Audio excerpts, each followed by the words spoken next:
अस्सलाम वालेकुम जी। मेरा एक बच्चा है, वो भी सौह्रियां कोल है।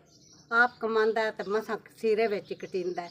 दो मेरियां बेटियां ने, एक जड़ी गए वो बाहली छोटी गए ते मेरे कोल एक उजड़ उखड़ के आ गई गे ते वो इन्हां दा कमाने जोगा कोई नहीं, खाने जोगा कोई नहीं।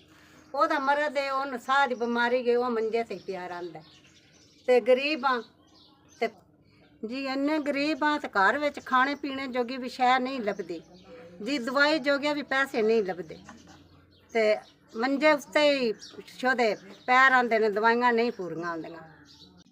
तीन बेटियां ने मेरियां, हालात खराब ने बहु घर दे।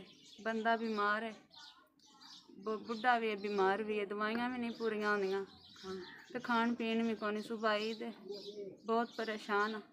1 रुपया भी घर विच हुंदा वो भी नहीं ते मैं अम्मी दे बूहे ते आके बह गई। जी तुहाडा भला होवे। 5000 रुपया तुहाडा कलिया सन मिल गया, गरीब आसी। अल्लाह पाक तुहानू बाड़ा दे ते अल्लाह जिंदगी करे तुहाडी। जी मेरे पुत्रा अल्लाह पाक तुहाडा भला करे।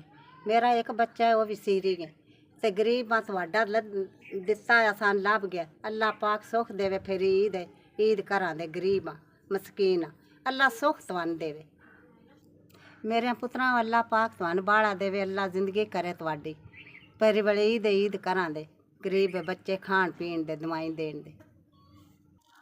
जी मेरे पुत्रा अल्लाह पाक तुहानू सुख देवे।